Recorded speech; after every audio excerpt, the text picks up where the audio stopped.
다 같이 기도하시겠습니다.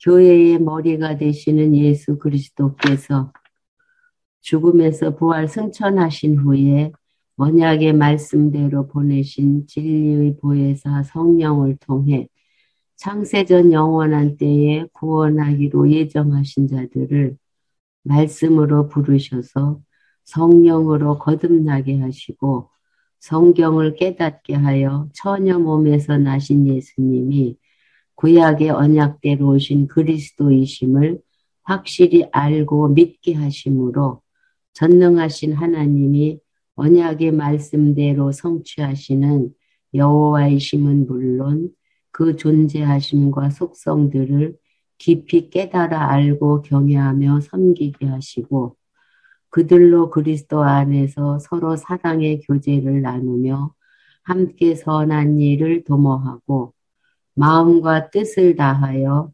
은사를 따라 살게 하심으로 교회의 체제를 갖추어 선한 싸움에 응전케 하셔서 최후로 거두실 승리를 통해 그리스도 자신은 물론 여호와 하나님의 영광을 지으신 온 우주에 영원토록 선포하신다. 자비로우신 여호와 하나님 아버지, 성경 전체를 통하여 성경만이 여호와 계심을 확증하도록 은혜 베풀어 주심을 너무나도 감사합니다. 광야의 삶 속에서 주어를 상실치 않고 살아갈 수 있도록 오늘도 말씀이 우리 마음에 각인될 수 있도록 함께 해주시기를 원하며 예수님 이름으로 기도드렸습니다. 오늘은 신약성경 2권 그리스도 성취는 1편, 2편으로 되어 있어요. 1편은 예수에 의한 성취, 마태, 마가, 누가, 요한. 그 다음에 사도행전서부터 계시록까지는 성령에 의한 성취. 이렇게 신약은 2장으로 되어 있는 중에 1장, 직임에 의한 성취가 마태복음이에요. 마태복음의 요절은 1장 1절이 요절이에요.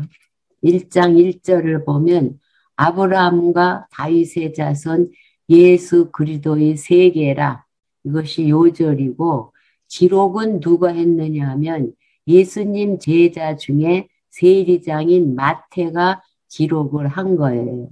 그러니까 예수께서 마태로 하여금 마태복음을 기록하게 하셨다. 그래서 주어가 예수께서예요. 그리고 마태복음 1절은 구약의 언약에 대한 성취예요.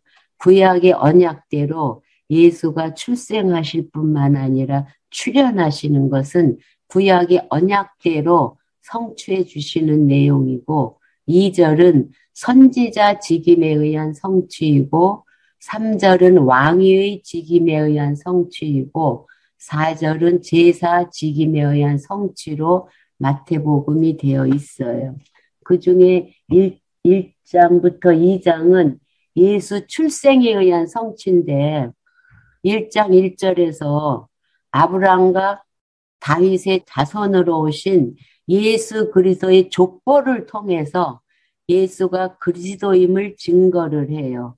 이 족보를 통해서 구약 전체 다 싸잡아서 족보를 통해서 유다 지파에서 예수가 출생함으로 그 계보를 통해서 구약의 언약을 성취한 내용인데 지난번에 내가 실수한 걸 바로 잡을게요. 야곱이 아들이 없어서 요셉을 양자로 얻은 거예요. 그 요셉과 마리아와는 헨리 가문의 같은 집안에 살고 있다가 요셉이 왕가인 야곱의 왕가 족보로 양자를 간 거예요. 양자 가기 전에는 마리아와 요셉이 같은 집안에 살고 있었던 자들이에요. 그 다음에 예수 잉태에 대한 성취예요. 예수님이 처녀 마리아에서 출생할 거를 이사야에서 예언을 했어요. 그 예언대로 마리아 처녀 몸에서 예수가 잉태됐고 또 베들레헴에서 출생할 것을 미가 선지자가 예언했는데 그 예언대로 베들레헴에서 출생하셨을 뿐만 아니라 순환을 통해서 애굽으로 이사할 것을 호세아 11장에서 애굽에서 불렀다. 애굽으로 피난 가는 것도 구약의 언약대로 이루어진 것이고 또 나사렛에서 살으셔요. 애굽으로 갔다 나사렛에서 살을 것도 이사야가 예언을 한 내용이에요. 그래서 예수의 출생한 그 모든 것은 구약의 언약대로 출생했음을 성취해 주신 내용인 거예요. 오늘 3, 4장 내용은 출현에 의한 성취예요. 출현은 누가 출현하냐면 요한이 출현하고 그 후에 예수님이 출현을 해요. 3장 1절에서 예수의 출현에 의한 성취인데 요한의 행적에 의해서 성취하는 내용이에요. 3장 1절에서 6절을 보면은 예언대로 광야에 외치는 자에게 세례 받음을 성취를 해요. 예언이라는 것은 이사야 예언과 말라기 예언이라는 거예요. 이사야가 무엇을 예언했느냐 하면 이사야 40장이 무슨 내용이냐면 유다가 회복될 것을 선포하는 내용이에요. 유다가 회복될 것을 선포하는 내용을 이사야 40장 3절에서 예언을 했는데 그 예언대로 세례 요한이 와서 말라기 언약을 이루어주는 내용인데 3장 1절을 보면 그 때예요. 항상 때가 나오면 전도서하고 연결하는 것이 제일 포괄적인 연결이에요. 그 때라는 것은 창세전에 구약에 언약하신 그 때에 세례 요한이 이르러 유대 광야에서 전파하여 가로되 꼭 이때에 세례 요한이 전파를 하게 되어 있는 거예요. 왜? 창세전에 작정하신 때니까. 뭐라고 선포를 하냐면 회개하라. 천국이 가까웠다는 거예요. 회개하라는 것은 만왕의 왕이신 그리스도를 돌이키라는 거예요. 천국이 가까웠다는 것은 천국의 왕이신 만왕의 왕이신 천국의 왕이 오셨으니까 돌이키라 하면서 왜 이 말을 하느냐면 선지자의 언약을 이루기 위해서 그래요. 저는 선지자 이사야로 말씀하신 자라 일러스되 광야에 외치는 자의 소리가 있어 가로되 너희는 주의 길을 예비하라. 그의 척경을 평탄케 하려는 거예요. 그러니까 이 광야에 외치는 자의 소리는 이사야 40장 3절이 이사야 40장서부터는 싸매심이에요. 유다의 회복을 선포하라는 내용이 이사야 40장인데 메시아가 올 길을 평탄케 하라고 이사야가 예언한 그 근거에 의해서 말라기 선지자 예언한 대로 요한이 오는 거예요. 말라기 4장 5절에 가보세요. 말라기. 이사야가 예언한 대로 세례 요한이 오는 거예요. 그리스도가 오므로 그 길을 평탄케 회복때가 되었으니까 그 오는 길을 평탄케 하라는 근거에 의해서 이 말라기 4장 5절에서 뭐라고 예언을 하느냐면 보라 여호와의 크고 두려운 날이 이르기 전에 내가 선지 엘리야를 보낸다는 거예요. 여호와의 크고 두려운 날이라는 것은 만왕의 왕이신 메시아가 오기 전에 선지자 엘리야 세례 요한을 보낼 것을 말라기가 예언을 했어요. 그러니까 이사야 예언에 근거해서 세례 요한 보내줄 것을 말라기가 예언한 대로 세례 요한이 그때에 딱 일을 하기 시작을 하는 거예요. 근데 요한은 어떠한 형태로 살고 있느냐면 마태복음 3장 4절에 보면 이 요한은 약대 털옷을 입고 허리에 가죽띠를 띠고 음식은 메뚜기와 석청을 먹고 살았어요. 이 구약의 선지자들이 하는 그 옷 모습을 입고 광야에서 메뚜기와 석청을 먹고 살았다고 증거를 해요. 세례 요한이. 그러면서 이때에 세례 요한이 선포할 이때에 예루살렘과 온 유대와 요단강 사방에서 다 그에게로 나와요. 세례 요한한테로 나와요. 그래서 자기들이 죄를 자복하고 요단 강에서 그에게 세례를 받아요.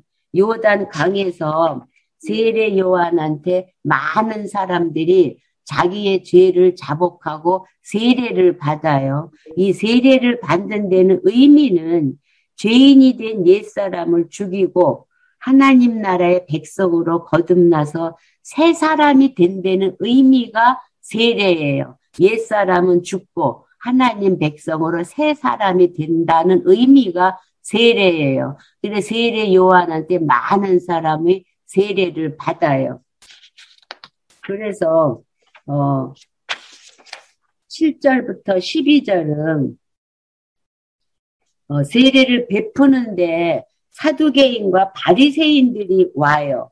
그러니까 그들에게 심판을 선언하는 내용을 구약의 언약대로 성취해 주시는 내용이에요. 7절 보면은 요한이 많은 바리새인과 사두개인이 세례 베푸는데 오는 것을 보고 이르되 독사의 자식들아 누가 너희를 가르쳐 임박한 진노를 피하라 하더냐.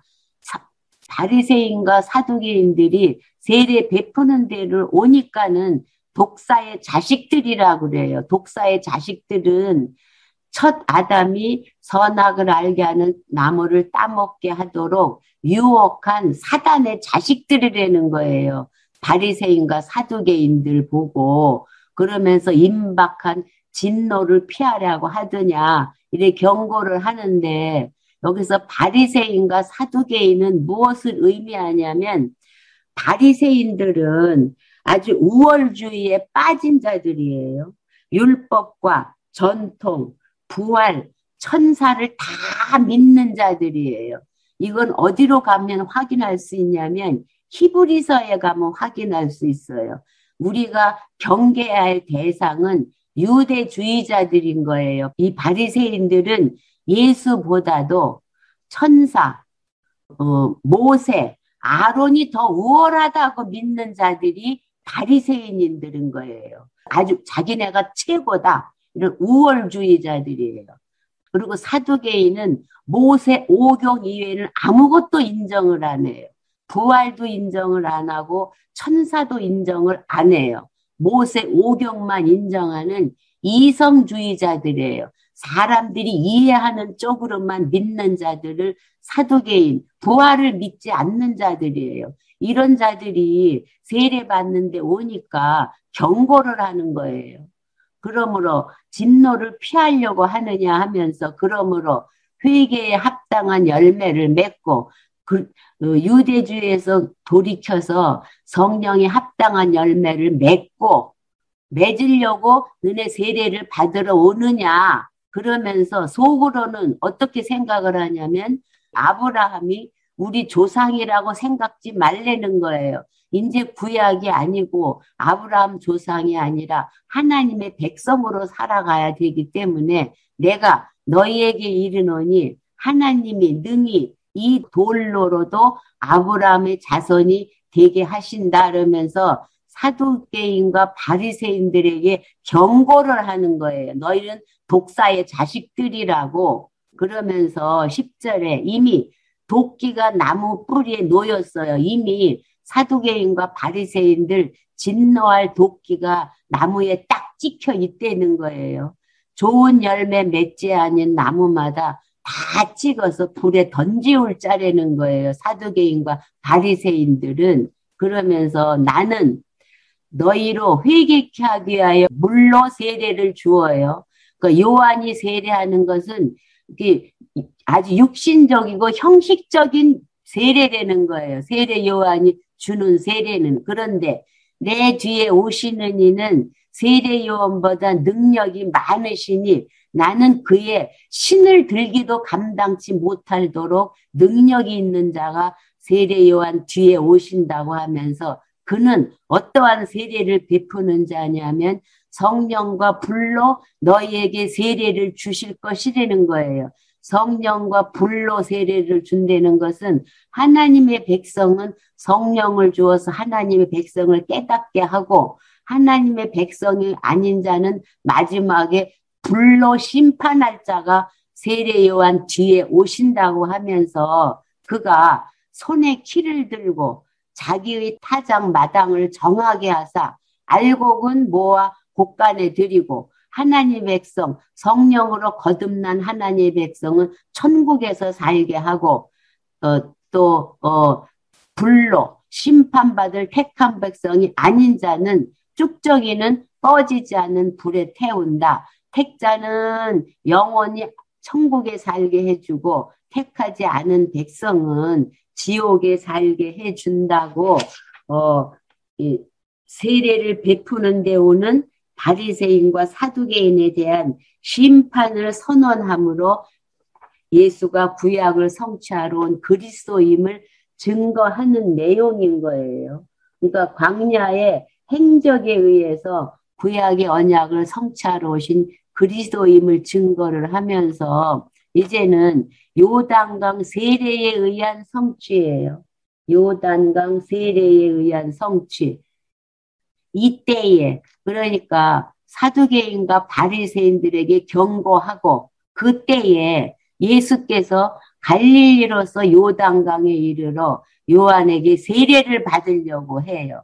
예수님이 세례 요한에게 세례를 받으려고 하니까 요한이 말리면서 뭐라고 하냐면 내가 당신께 세례를 받아야 할 터인데 당신이 내게로 세례를 받으러 오느냐 하니까 예수님이 뭐라고 가르치시냐 하면 이제 허락을 하라는 거예요. 세례 요한 보고 예수님께 세례를 하라고 하면서 우리가 이와 같이 하여 모든 의를 이루는 것이 합당하리라 하신데 요한이 세례를 했어요.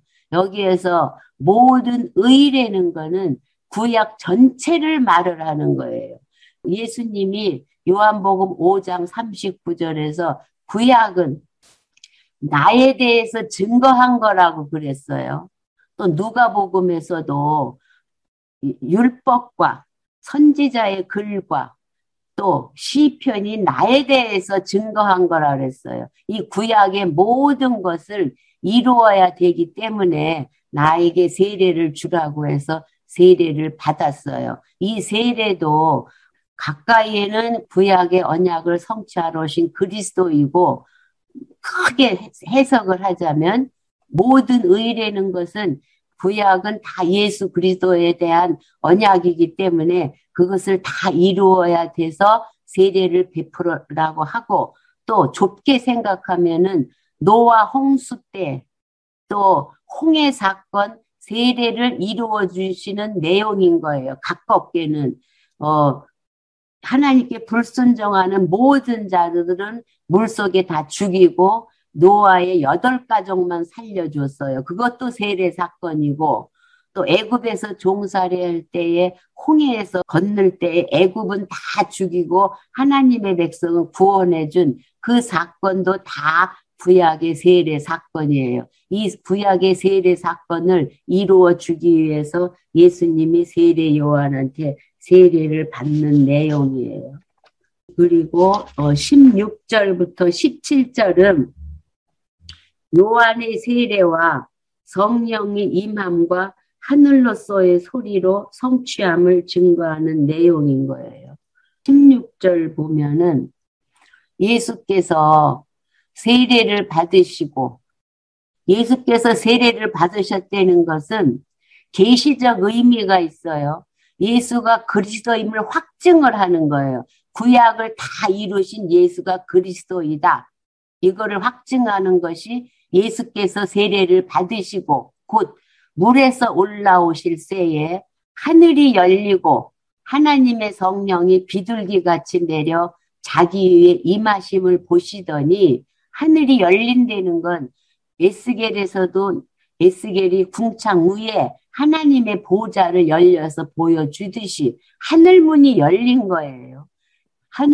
성령이 비둘기같이 내려 자기의 임하심을 보시더니 하늘로서 소리가 있어 말씀하시되 이는 내 사랑하는 아들이요 내 기뻐하는 자라 하시니라. 그러니까 여기에서 하늘문이 열리고 성령이 비둘기같이 온다는 약속은 구약의 무슨 약속이냐면 이사야 11장 2절에 약속을 했어요. 이사야 11장 1절에 가보면 삼직을 가지신 메시아가 올 것을 이사야 11장에서 예언을 했어요. 그 예언대로 오신 거예요. 이사야 11장이 구약의 언약대로 이새의 줄기에서 삼직을 가지신 그리스도가 올 것을 예언을 했어요. 무슨 예언을 했느냐면 이새의 줄기에서 한 싹이 나며 그 뿌리에서 한 가지가 나서 결실을 맺는데 그가 누구냐면 여호와 신인 거예요. 성령이 보내신 여호와 신인데 그는 지혜와 총명의 신, 선지직을 가지신 분이고 모략과 재능의 신, 또 왕직을 가지신 분이고 지식과 여호와를 경외하는 신, 제사직을 가지신 이가 육신을 입고 강림하실 것을 예언을 했어요. 이 예언대로 하늘문을 열고 성령이 비둘기같이 내려 보내는 것을 보여줬는데 이사야 11장 2절이 성취됐을 뿐만 아니라 하늘에서 사랑하는 내 아들이라고 한 거는 언제 언약한 내용이냐면 시편 2편이에요. 시편 2편. 그러니까 신약 성경을 다 공부를 한 다음에 구약을 공부를 하면 더 정확해져요. 시편 1편은 구약이에요. 시편 2편은 구약대로 이루어진 신약 내용이 2편인 거예요. 2편 중에 뭐라고 하느냐면 시편 2편의 7절을 보면 누구를 내 아들이라고 하냐면 2편 한번 봐보세요. 어찌하여 열방이 분노하면 민족들이 허사를 경영해요. 메시아로 오신 예수님을 죽이려고 허사를 경영해요. 세상의 군왕들이 나서며 관원들이 서로 꾀하여 여호와 기름 부은 자 예수 그리스도를 대적을 해요. 그리고 그 대적자들이 그리스도의 맨 것을 끊고 그 결박을 없애 그리스도를 죽이려고 하는 거예요. 그러니까 하늘에 계신 여호와가 보고 웃으셔요. 비웃으셔요. 이 대적들을. 그때의 분을 바라여 진노하사 저희를 놀래어 이르기를 내가 나의 왕 내 거룩한 산 시온에 세웠다 하시리로다 하면서 내가 영을 전하노니 여호와께서 내게 이르실 때 뭐라고 했냐면 예수님 보고 너는 내 아들이라 오늘날 내가 너를 낳았다. 너는 내 아들이라고 성부 하나님이 성자 하나님이 내 아들이라고 한 이 약속이 이루어진 거예요. 이 마태복음 3장 17절이 예수님이 세례를 받은 후에 하늘로서 소리가 들려요. 뭐라고? 이는 내 사랑하는 아들이요 내 기뻐하는 자라 하셨다는 거예요.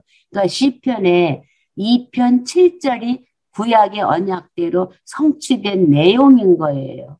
그래서 요한의 행적에 의해서 광야의 행적과 요단강 세례를 통해서 구약의 언약대로 오신 그리스도임을 증거하는 내용인 거예요.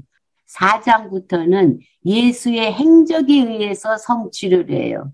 4장에.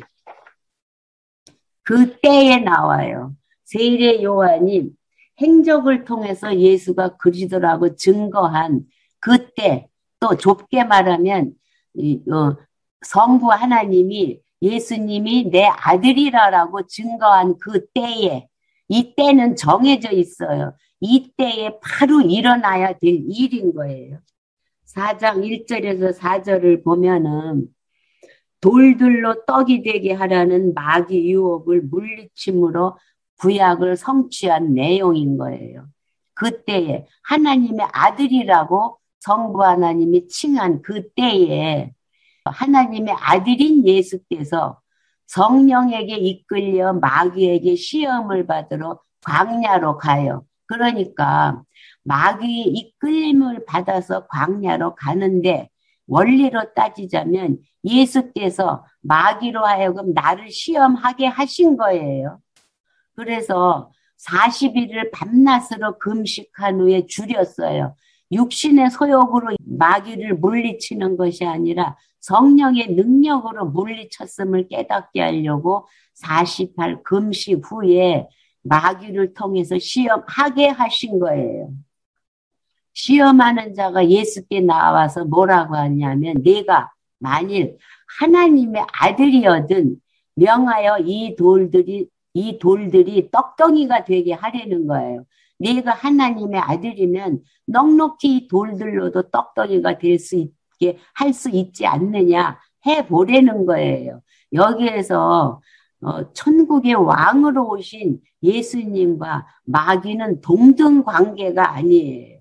마귀는 예수가 그리스도임을 증거로 사용하게 하는 수단으로서 가치인 마귀인 거예요. 근데 마귀는 그거를 몰라요. 자기 신분을. 왜? 자기가 최고기 때문에 돌을 떡덩이로 만들려고 하니까 예수께서 뭐라고 하냐면 사람이 떡으로만 살 것이 아니요 하나님의 입으로 나오는 말씀으로 살 것이다 라고 말씀으로 반박을 했어요. 이 떡으로만 살려고 한 것은 어디에 나오냐면 신명기 8장 3절에 가보세요. 왜 언제의 역사 배경을 알 필요가 있어요. 신명기 8장 3절에 가면 모세가 왜 이런 말을 했는지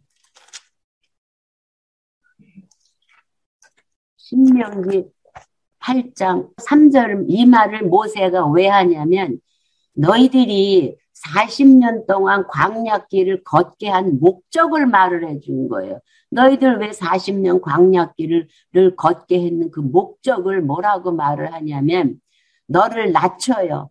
유다 백성들을 낮추며 줄이게 하며 또 너도 알지 못하며 내 열조도 알지 못하던 만나를 먹게 해주신 목적을 얘기를 해요.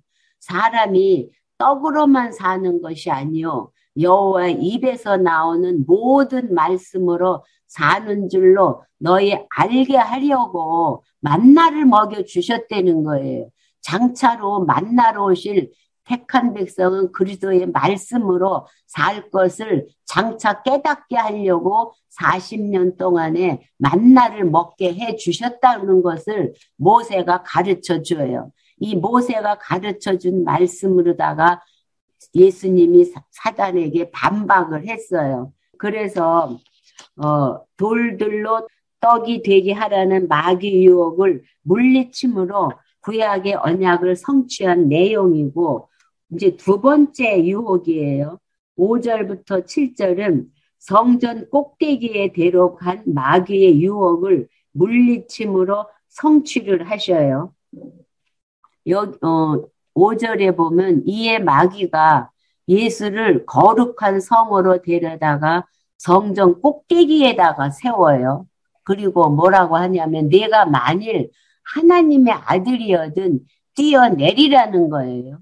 뛰어내리라는 것을 시편 91편 11, 12절을 인용을 해서 마귀가 유혹을 해요. 시편 91편 11절 한번 가보세요. 시편 91편의 역사적 배경은 뭐냐면 다윗이 유다 왕국을 견고히 세웠잖아요. 세운 후에 인구조사를 해가지고 온역이 와요. 온역이 와가지고 7만 명이 죽어요. 그때에 91편을 노래를 한 거예요. 이때에 온역으로 7만 명이 죽어요. 이때 누구를 의지하냐면 91편 1절을 보면 지존자의 은밀한 곳에 거하는 자는 전능자 그늘 아래 있다는 확신을 가져요. 다윗이.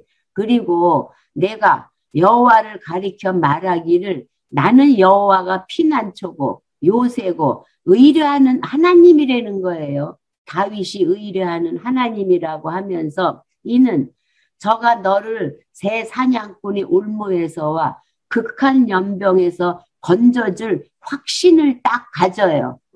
확신을 가지면서 6절에 보면 흑암 중에 행하는 연병과 백주의 황폐하게는 파면을 두려워하지 않는다는 거예요.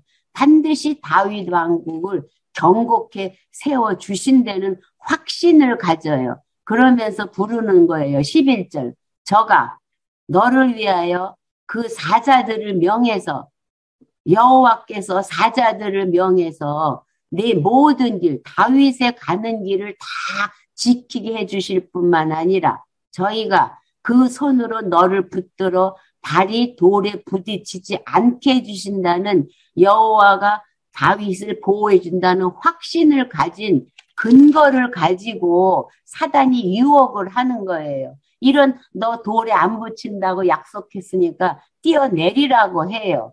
그러니까 예수께서 대답을 해요. 뭐라고? 주 너의 하나님을 시험치 말라고 대답을 해요. 이거 보면 신명기 6장 16절로 가보세요. 신명기 6장 16절.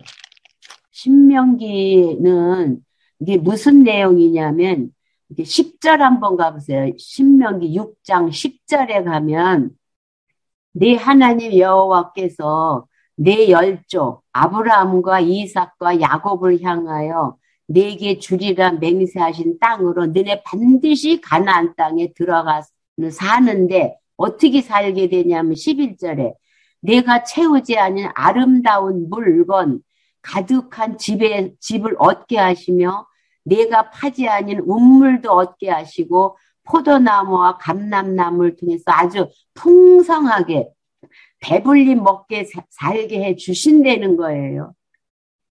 그때의 12절에 너희는 조심하여 너를 애굽 땅 종되었던 집에서 인도하여 내신 여호와를 잊지 말고 13절 유일신이에요. 네 하나님 여호와를 경외하며 섬기며 그 이름을 맹세할 것이니 너희는 다른 신들 곧 내 사면에 있는 백성들의 신을 쫓지 말라는 거예요. 이것이 쫓지 말라고 했어요. 이거 세 번째 유혹에서 이 말을 인용을 해요. 예수님이. 그러면서 지금 두 번째 유혹에서 16절. 너희가 하나님을 잊어버리면 멸절시킬까 두려우니까 너희가 마사에서 시험한 것 같이 너희 하나님 여호와를 시험치 말라는 거예요. 여기 마사라는 것은 르비딤에서 이스라엘 백성들이 물이 없다고 막 불평을 해서 하나님을 시험했는데 물을 줬잖아요. 이렇게 여호와를 시험하지 말라고 모세가 언약한 걸 근거로 해서 두 번째 시련을 물리쳤어요. 그리고 8절부터 11절까지는 경배하면 모두 준다는 마귀의 유혹을 물리침으로 성취한 내용이에요. 세 번째는 마귀가 또 예수님을 데리고 지극히 높은 산으로 가서 천하 만국과 그의 영광을 보며 가로되 뭐라고 하냐면 엎드려 경배하면 이 모든 것을 내게 준다고 세 번째 유혹을 했어요. 그랬을 때 예수님의 대답이 사단아 물러가라 기록되었을 때 주 너의 하나님께 경배하고 다만 그를 섬기라 하였느니라. 이에 마귀는 예수를 떠나고 천사들이 나와서 수종을 들어요. 그러니까 아까 신명기 16장 16절 확인하면서 16장 13절에서 유일신인 여호와만을 경외하고 이방신 섬기지 말라고 했어요. 경배의 대상은 여호와 유일신 한 분이라고 해서 마귀를 다 세 번째 물리쳤어요. 그러니까 마귀는 구약의 언약을 성취하러 오신 그리스도이심을 증거하는 수단으로서의 가치가 마귀인 거예요. 마귀는 자기의 존재를 몰라요. 왜? 하나님과 같이 된 존재이기 때문에. 그래서 4장 12절부터는 복음이 전파됨으로 성취하는 내용인 거예요. 선지자의 예언대로 갈릴리 가버나움에서 삶으로 성취를 해요. 이것도 구약의 언약이 되어 있는 거예요. 이사야에. 예수께서 요한의 잡힘을 들으시고 갈릴리로 물러가셨어요. 갈릴리로 물러가셨는데 나사렛을 떠나 스불론과 납달리 지경 해변에 있는 가버나움에 가서 살으셔요.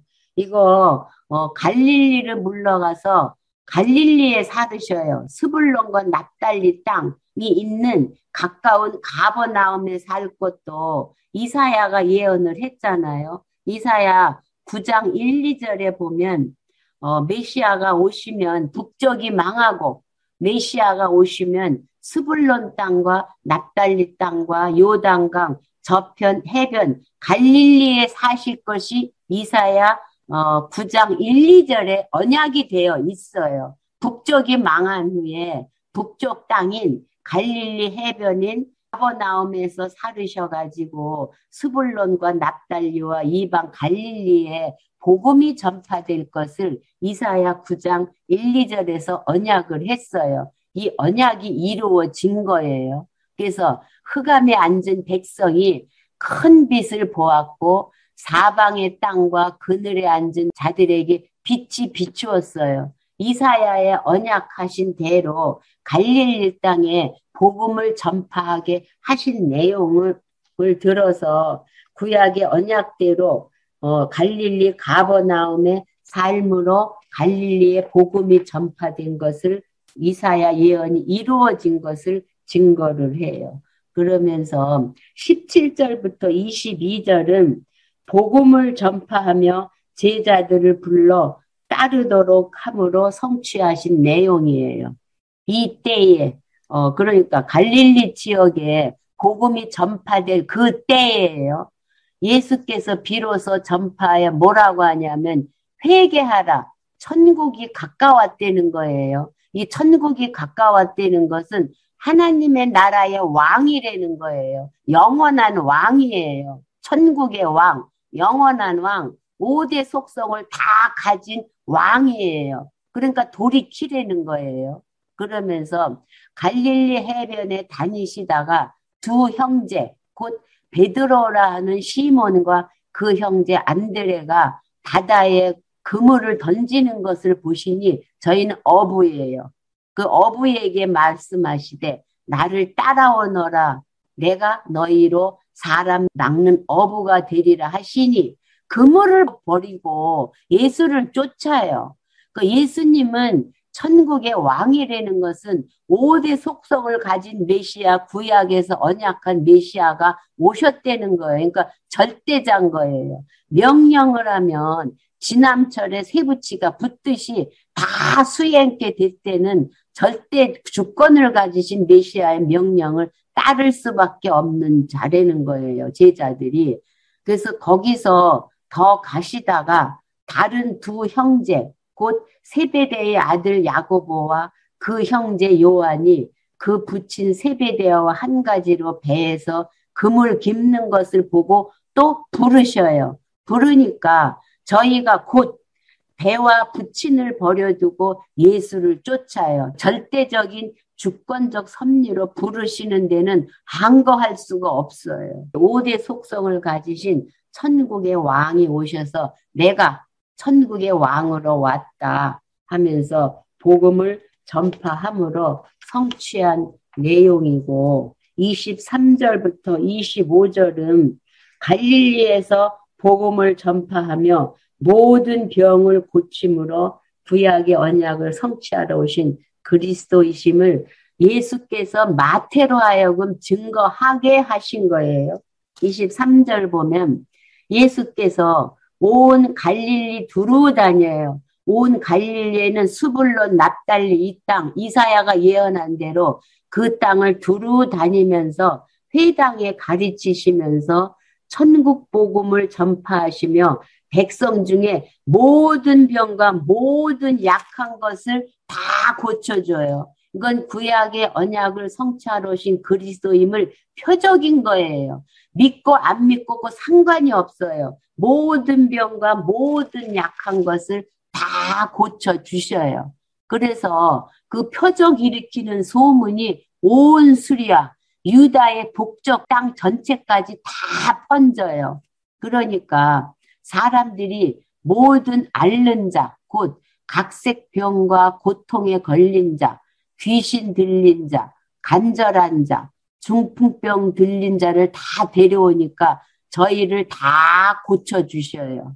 이거 고쳐주신 것도 어디에 언약이 이루어지냐면 이사야 53장 4절에서 이사야에게 언약한 내용이 이루어지는 거예요. 그러니까 이사야 53장 4절에서 언약을 했어요. 그 언약을 이루어 주심으로 예수가 그리스도이심을 확증을 하는 내용인데 갈릴리와 데가볼리와 예루살렘과 유다와 요단강 건너편에서 허다한 무리가 그리스도를 쫓아요. 그래서 지금 1장에서부터 4장까지 내용을 정리를 해보면은 강론집 6765페이지에 정리를 해주고 있어요. 마태복음 1장에서부터 4장은 예수께서 구약의 언약을 성취하러 오신 그리스도이심을 구약의 언약에 대해 성취함으로 증거하신 내용을 우리가 확인해 봤어요. 1번, 예수의 출생에 의한 성취, 구약의 언약대로 출생하셨고 예수의 출현에 의한 성취, 구약의 언약대로 출현한 것을 우리가 확인해 봤어요. 이 내용은 창세전에 작정한 언약의 근거를 두고 있어요. 여호와의 언약 성취 섭리도를 그려요. 지금 창세전 언약은 여호와의 언약 성취 섭리도 중에 맨 바깥 원을 그렸어요. 그리고 그 다음에는 시간 세계에 계시한 구약과 신약에 이루어진 그 안에 있는 동그라미를 그리는 거예요. 첫 번째, 하나님께서는 인류의 시조인 첫 아담에게 실제적인 3대 언약을 세우셨어요. 첫 아담에게. 그런데 아담이 타락했음에도 불구하고 둘째 아담, 예수를 보내주신다는 확증을 하기 위해서 이스라엘 백성에게 모형적인 3대 언약을 하셔서 모형적인 3대 언약을 다 이루어 주셔서 하나님이 여호와이심 확증할 뿐만 아니라 2편에서 찬양을 통한 언약에서 5대 속성을 가지신 메시아를 언약할 뿐만 아니라 3편에서 이방인의 손에 죽고 부활하실 메시아를 언약을 했어요. 이 언약하신 대로 예수가 오셔서 구약의 언약대로 출생하시고 복음 전파하신 구약의 언약을 역사적 사실로 성취하신 내용을 우리가 확인을 해봤어요. 이렇게 확인하게 하시는 목적은 언약 성취하시는 목적은 택한 백성으로 영원하신 하나님이 언약대로 성취하시는 여호와이심을 깨달아 알도록 계시하는 데에 그 목적을 둘 뿐만 아니라 예수께서 그리스도이심을 확실히 믿어 하나님이 언약대로 성취하시는 여호와이심을 깨달아 알며 그를 경외케 하는 데에 계시 목적이 있다라고 정리를 해 주어요. 그 다음에 1절에 구약의 언약에 대한 성취예요. 구약의 예수님이 구약은 나에 대해서 증거한 거라고 가르치시되 구약의 언약대로 예수가 그리스도로 왔음을 우리가 1장에서부터 4장까지 확인을 했어요. 2절 선지자 직임에 의한 성취예요. 선지자 직임에 의한 성취는 말씀을 가르침으로 성취하시는 내용인데 말씀과 표적을 통해서 성취하시는 내용인데 말씀으로 가르쳐줘요. 무슨 말씀? 선지자의 글을 가르쳐줘요. 글을 가르쳐주는데 이 선지자의 글은 다음 시간에 할게요. 왜냐하면 이 팔복은 이 복의 내용이 연결이 돼야지 돼요. 잠깐 이게 예습을 해보면 지금 팔복이 나와요. 팔복이 어떻게 연결이 돼야 되느냐 하면 연결만 하고 끝날게요. 3절에 심령이 가난한 자가 나와요.